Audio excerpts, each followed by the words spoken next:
Maayong Domingo mga igsoon ug welcome nining atong pamalandong sa pulong nining ikakatluan nga Domingo sulod sa tuig Oktubre 23, 2022. Ang atong mga pagbasa karong adlaw, ang first reading gikutlo gikan sa libro ni Sirach, chapter 35 verses 12, 14, 16 to 18. Unya ang atong salmo responsoryo, Salmo 34 versikulo 2 ngadto sa 3, 17 ngadto sa 18, 19 ug 23. Unya ang atong ikaduhang pagbasa gikutlo gikan sa sulat ni San Pablo, ikaduhang sulat ni San Pablo ngadto kang Timoteo, chapter 4 verses 6 to 8, 16 to 18. Unya ang atong ebanghelyo, Lucas 18, 9 ngadto sa 14. Sa miaging Domingo mga igsoon, doon na kita'y duha ka butang nga matun-an diha sa mga pagbasa. Una, natun-an nato nga ang pag-ampo dili sayon, ang pag-ampo kapoy. O kita mismo maka-attest nini diha sa atong makasinatian. Ug ang image nini mga igsoon mao si Moises nga nag-ampo siya nga binakyaw ngayang makamot isa ngadto sa Dios. O gialalayan siya ni Aaron og ni Hur aron nga makalahutay siya sa pag-ampo. Apan bisan kun ang pag-ampo kapoy dili sayon, kinahanglan magpadayon matod sa ebanghelyo sa naging Domingo, ikaduha nga punto, magpadayon sa pag-ampo sama sa balong nga kanunay nga balik-balik sa huwis aron tabangan iyang katungod. Magpadayon sa pag-ampo ug dili magpakawa sa paglaom. Karon Domingo ha mga igsoon, duha ka butang usab ang mamahimo na makutlo sa atong mga pagbasa. Una, kanang honesty sa atong pag-ampo.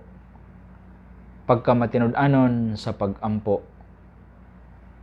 Pagtug-an sa tinuod nga miduol ta sa Ginoo tungod kay dili nato makaya ang atong kahimtang. We are in need of God. Sama ni ining niya sa ebanghelyo nga sambingay ni Jesus nining tax collector nga nag-ampo sa templo. Giangkon niya nga nanginahanglan siya sa kaluoy sa Dios. Anis siya sa iyahang kalisod, sa iyahang kinaiyahan, sa iyahang mga binuhatan nga naa siya sa kasalanan. Ingon niya, Ginoo, maluoy ka kanako nga usa ka makasasala. So honesty mga igsoon.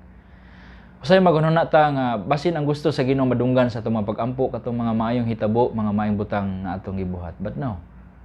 Ang concern sa Ginoo gumuduol ta niya tungod kay we are sick. We are spiritual sick.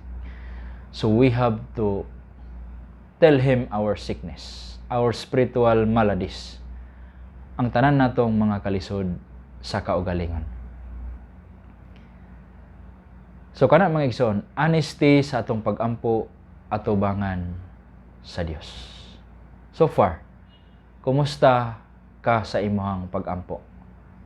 Honest ba ka sa imong kaugalingon ngadto sa Dios? Bisan ang imong mga sala, ang mga ulaw nimo nga mga binuhatan, imo bang gitug-an sa Ginoo diha sa pag-ampo? Pananglitan mag-ampo ta, Ginoo, bisan Katoliko nako hangulan gihapon ko. Ginoo, na ako sa depresyon, naghuna-huna nako nga maghikog. Ginoong Hesukristo, ana ako sa kahimtang sa pagpakasala. Tabangi taon ko nga makagawas ko ani. Ginoo, sige kog kasuko. Dili nang ta ko gusto nga magsiko-suko-suko, pero dali gihapon kong masuko. Tabangi ko, Ginoo. Kay dili na ko ni makaya nga ako ra. So, kana mga igsoon ang una, honesty sa atong pag-ampo.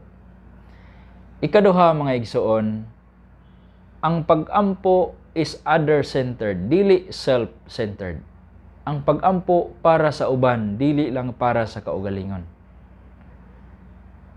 Nakapaambit na ako kaninyo sa una sa 5 fingers prayer nga gitudlo ni Papa Francisco.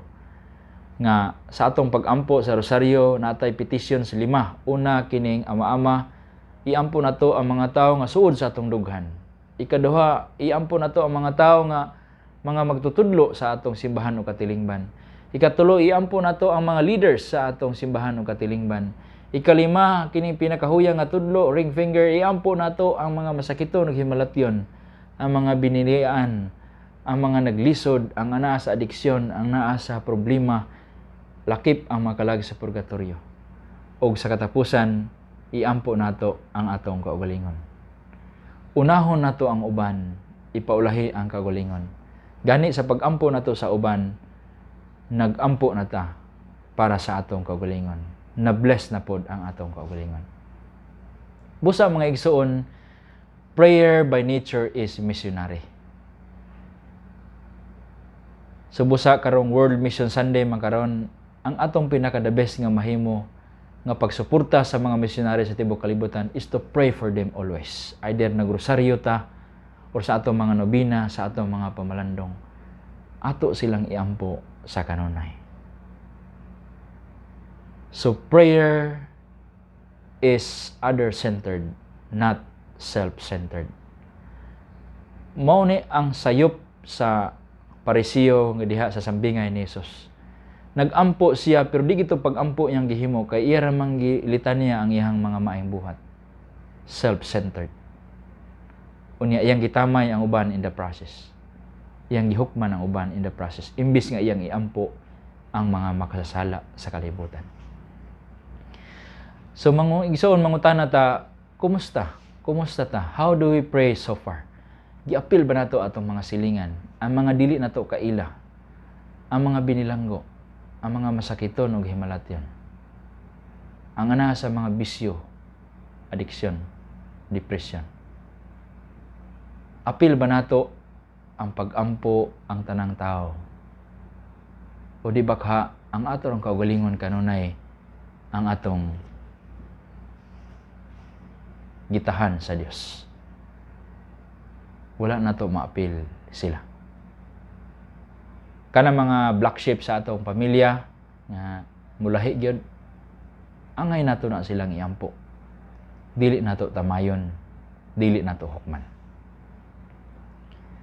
So muna ang ikaduha mga igsoon. Prayer is other-centered, not self-centered. Ug sa atong paghimo niini, mao ni ang antidote sa kaning mahimutang self-righteous sa atubangan sa Ginoo. Kanang magmatarong ta sa atong kagulingon atubangan sa Ginoo nga gikondenar sa atong Ginoong Hesukristo sa atong ebanghelyo karon. Sa katapusan mga igsoon, nindot ang atong salmo kay nag-ingon man ang Ginoo nagpatalinghog sa singgit sa kabos. Og diha sa atong first reading nadunggan nato ingon pud si Sirach nga ang Ginoo maminaw sa pagampo sa balo, pagampo sa biniyaan, pagampo sa mga kabos. And we have to note nga kini nga kabos, dili lang ning kabos nga way kwarta, kundi kabos sa mga maayong buhat kay wala makaapas sa standard sa atong Ginoo Jesucristo. So maminaw ang Ginoo nining mga tawo nga naglisod. Ubos sa gipaklaro ni Sirach sa first reading nga dunggon sa Ginoo ang pagampo sa kabos. Ang pagampo sa kabos sa panganod mulapos mosangko sa langit.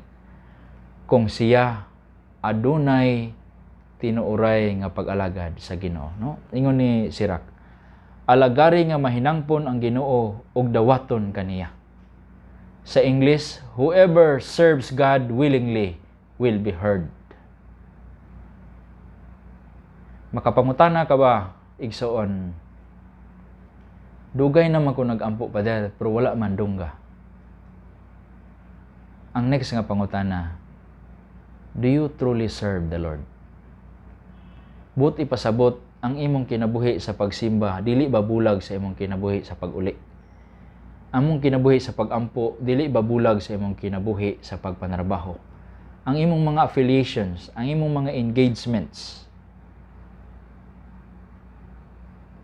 ang imong mga pagpanarbaho,